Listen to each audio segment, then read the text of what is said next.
Good morning and welcome to World News coming to you live from Warsaw. I'm Stalia Strzemska. Today is a very special day in Poland as it marks 82 years since the Warsaw Ghetto Uprising of 1943. It was the largest and most heroic act of armed resistance taken up by the Jews during World War II. So let's begin with commemorations that are being held in Poland to mark this occasion. They will honor the small force of poorly armed Jewish fighters that held off thousands of Nazi troops deployed to send the ghetto's residents to death camps during World War II. Many of today's participants will wear paper daffodils pinned to their clothes. The yellow flower became a symbol of the uprising after its last surviving leader, Marek Edelman, regularly laid daffodil bouquets at the monument to the ghetto heroes in Warsaw.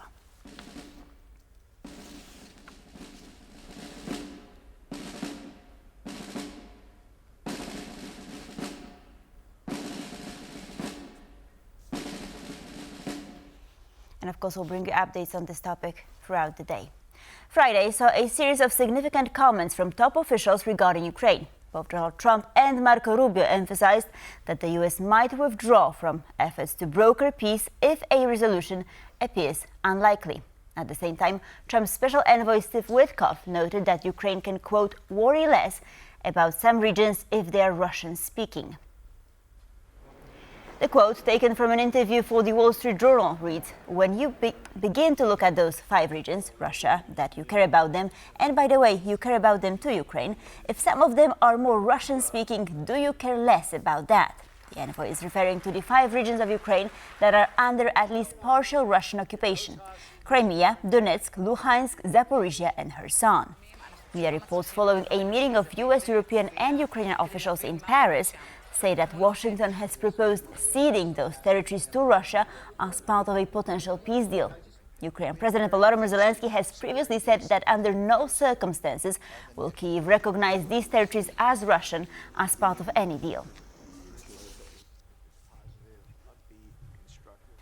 On Friday, Marco Rubio, the U.S. Secretary of State, said that the United States would hold efforts to broker a peace agreement between Russia and Ukraine within days unless there are clear signs of progress. Donald Trump echoed his remarks, declaring, we're just going to take a pass. Here's more. Take a listen. Now, if for some reason one of the two parties makes it very difficult, we're just going to say you're foolish, you're fools, you're horrible people, and we're going to just take a pass. But hopefully we won't have to do that. Russians have quickly responded to U.S. Secretary of State Marco Rubio's comments on the progress of peace talks. The Kremlin spokesperson has assured that Moscow is still committed to the negotiation process. Meanwhile, Russian strikes on Ukrainian civilians continue. We have a special report from our correspondent in Kyiv, Oskar Regi. Take a look. There was no immediate response from Kyiv towards Secretary of State Marco Rubio, suggesting the United States may be willing to walk away from negotiations should there not be progress made in the next few days, with reports that the United States is asking Europe and Ukraine to accept a ceasefire on the current lines in exchange for easing sanctions on Moscow, something that will be unpalatable both here in Kyiv and in European capitals. It seems something of a non-starter for negotiations. Now, across Ukraine today, more Russian attacks, particularly one bad one in Kharkiv. One person killed, 112 people injured in a Russian cluster munition strike on the city of Kharkiv itself there, with 20 apartment buildings and 30 houses being damaged in these strikes. Now, President Zelensky forcefully condemned those attacks. Let's take a quick look at what he had to say. One must be an outright scumbag and despise life to carry out such missile strikes on an ordinary city on Good Friday, the eve of Easter. And when we appeal to our partners, primarily the United States, for Patriot systems and missiles for them that can protect against this Russian evil, against cruise missiles and ballistic threats, we are asking for the kind of protection every nation deserves. So a renewed request there from Zelensky to Washington for Patriot systems to help deal with the air defense situation here in Ukraine. Still no agreement on that regard from Washington, and still no pressure coming from Washington towards Moscow to stop attacks like this or to consider the proposals for a unconditional ceasefire that the Ukrainians accepted and the Russians have rejected. It's Oz Chatterjee reporting from Kyiv for TVP World. With US Secretary of State Marco Rubio saying that Washington might abandon its push to broker a peace deal between Russia and Ukraine if the situation does not change in the coming days, Donald Trump might be preparing ground for US disengagement in the talks. However, at the same time, Europe is getting more involved in the process. This comes from Daniela Schwarze in an interview for TVP World. In my view, the situation between Kiev and Washington is now better than it was even a few weeks ago, and Europeans are now getting more involved. There was a meeting in Paris, there will be one in London next week. So I think that signaling is basically to all sides, and it may actually prepare the way for Donald Trump to no longer be so much involved in this deal. We know of him that he wants quick success. He has raised other issues in foreign policy that seem to matter to him now. Iran is one of them. And so it can well be that actually Foreign Secretary Rubio is preparing some kind of disengagement of the United States. But the good news is that Europeans are now getting more and more involved.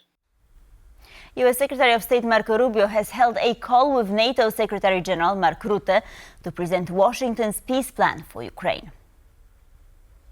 According to State Department spokesperson Tammy Bruce, the phone call echoed discussions held with European and Ukrainian officials in Paris on Thursday. The US plan for peace was also relayed to Russian officials by phone. Rubio stressed that if there is no breakthrough in talks between the US, Russia and Ukraine, the United States will step back from efforts to broker peace.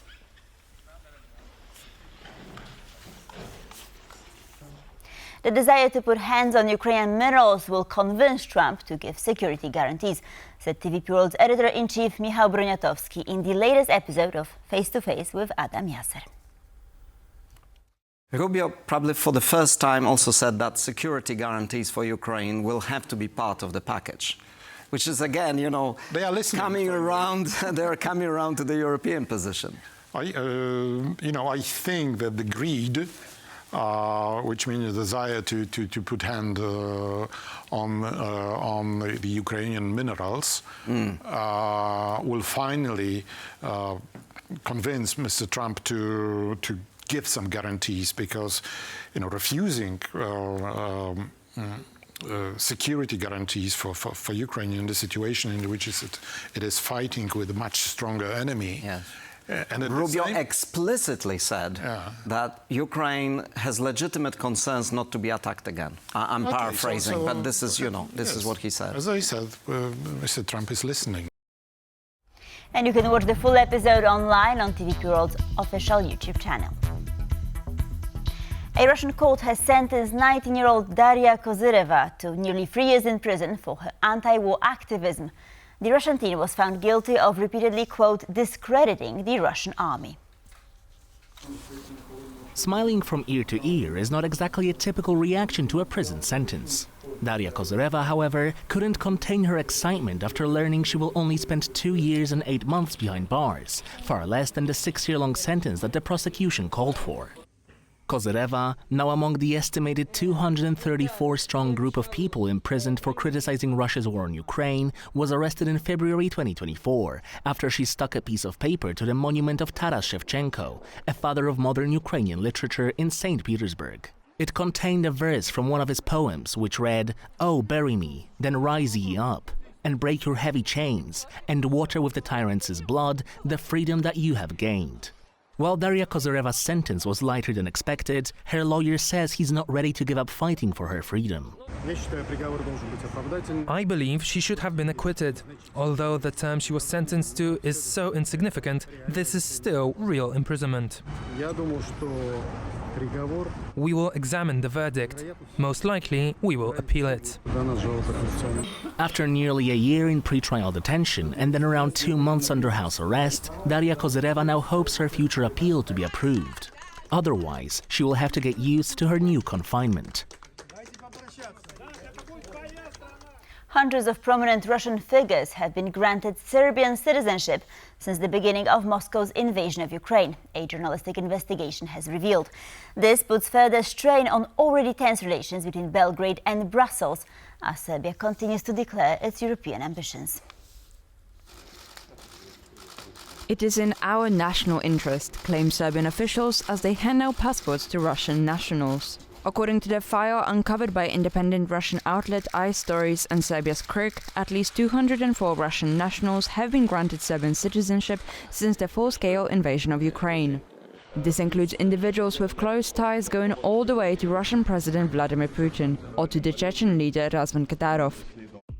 In hundreds of decisions on granting Serbian citizenship for services rendered from 2022 to April 2025, the names of dozens of Russians closely connected to the military-industrial complex, the Kremlin, oligarchs, state corporations, and even special services are listed. None of them appear on sanctions lists and, therefore, can freely travel with a Serbian passport. Serbia's citizenship laws allow for accelerated naturalization for people who are considered to have special merits. The issue of lax passport rules in Serbia has been a point of contention between Belgrade and Brussels for quite some time. These are, of course, people that will not benefit Serbian citizens, but they might benefit the government because these seem to be people who are profiteering from the war, that are close to security organizations in Russia or possibly oligarchs. According to the Financial Times, the European Commission has previously warned Serbia that it might suspend visa-free travel for Serbian nationals if the country continues relaxing passport rules for Russians. The issue also comes at a time when student-led demonstrations have entered their 6th consecutive month, fueling domestic instability. The protests have been broadened to full extent, as now they are actually people's protests. They were started by students of universities, all universities in Serbia, from 4 different cities. Definitely the demands that were set on the beginning have not been met. With protesters demanding government accountability, we're trying to achieve higher pressure on our institutions so they will start doing their job as they should. Over the Novi Sad tragedy, wildly blamed on government corruption.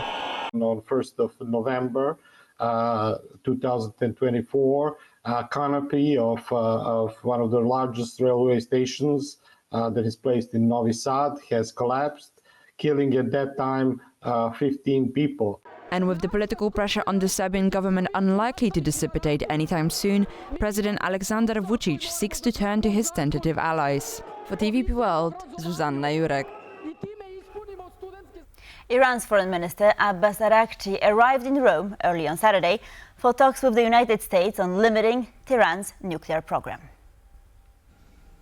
The Iranian diplomat will hold indirect negotiations via mediators with President Donald Trump's Middle East envoy Steve Witkoff. Saturday's meetings come a week after a first round of talks in Oman.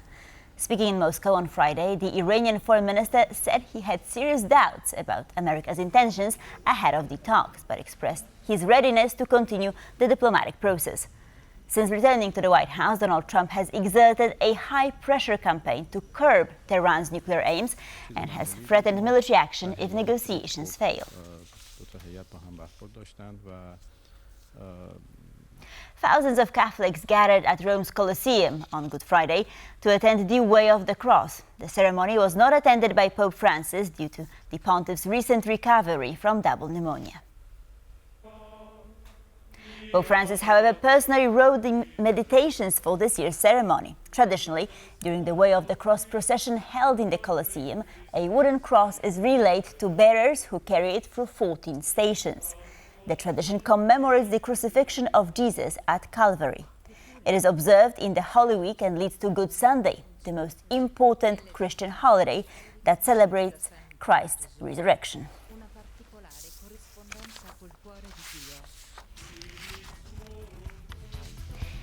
And with this, we conclude our news bulletin. Thank you for watching and stay tuned for more.